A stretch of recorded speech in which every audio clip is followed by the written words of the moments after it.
Hello everyone, dito kami ngayon sa Villa Beach. Yung father ko nagpa-practice ng drone, you know. So, you know what? I want to share something with you. Kaninang umaga, pumunta ako ng bank, tapos nagbayad doon ng bills. Then, nagulat na lang ako doon sa line. May babaeng biglang nag-cut ng line sa akin, hindi ko pinansin. So nagtaka rin ako. So sabi ko, ba't niya ginawa to? Instead na magmurmur ako, instead magreklamo, the Lord spoke to me and said that kumbaga binigyan niya ako ng example yung regarding about patience. So kung yung buhay natin hindi tayo pasensyoso sa lahat ng bagay, then hindi rin natin maaabot yung price or goal or end point na buhay. Kasi patience is one key virtue of life natin. So sabi nga ni Jesus, for those who are faithful in small things will be faithful in such things or in big things. So hindi tayo faithful sa mga maliliit na bagay, how can God entrust to us bigger things sa buhay natin? So napating ko yung pagkat ng babae ng line.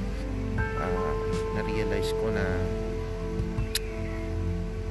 life is full of circumstances na minsan tayo nawawalan ng patience kahit sa mga simpleng bagay, kahit sa pag-line. So yun, iba talaga kasi pag na kay Lord tayo, so lahat na build sa atin. So yun, always remember that in life we always need to persevere no matter what hardships we are facing.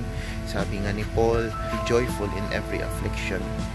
Kasi alam natin na hindi naman tayo papabayaan ng Panginoon. So if you're facing right now any circumstances in your life, just simply come to God as who you are, and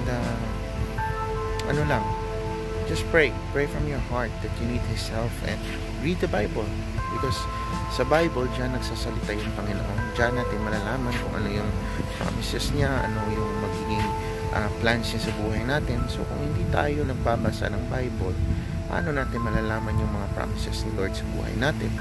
Tama? So katulad rin nitong nagpapalipad ng drone, kung hindi ko binasa yung manual, I would not know how to make it fly.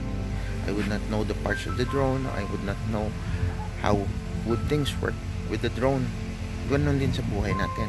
Kung hindi tayo nagbabasa ng Word of God, paano natin malalaman yung plan ng Lord sa buhay natin? Paano natin makikita kung ano or gaano kaganda yung pagmamahal ng Panginoon sa buhay natin? So, as an encouragement today, if you're facing any hardships, any trials, just be joyful and pray for it. Tapos yung prayer, hindi yung memorized prayer, but yung prayer na nanggagaling sa heart.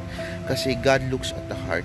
Hindi nga yung kung sino tayo, hindi yung outside appearance natin, hindi sa kung anong yaman, or hindi sa kung ano tayong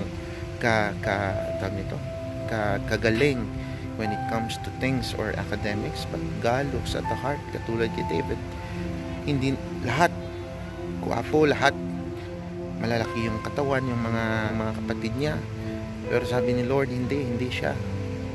Nung dumating sa David, siya munting maliit na bata pinili to save Israel. So ganun din tayo. Importante when we face or when we come to God, simply be who you are. Kasi alam naman ni Lord kung nagpapanggap tayo. Sabi nga doon sa conference, hindi porket iniiyakan natin si Lord, kampi na natin si Lord. Kasi kahit kaano nating kaiyak sa Kanya, kung hindi naman right yung heart natin, wala ring mangyayari sa buhay natin. So today, I encourage you, come to God, come to the Lord as who you are.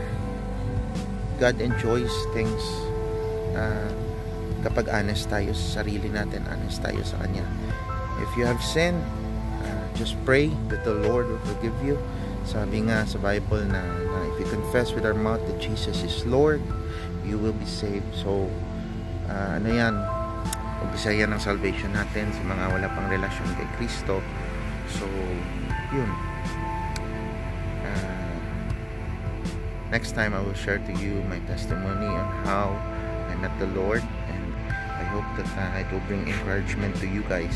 So see you sa next vlog, and as I end, panoorin na lang yung mga clips na kuha namin today. So God bless, the Lord bless you, the Lord keep you, the Lord make His face shine upon you and be gracious to you and give you His peace. Amen. Amen. So God bless lahat.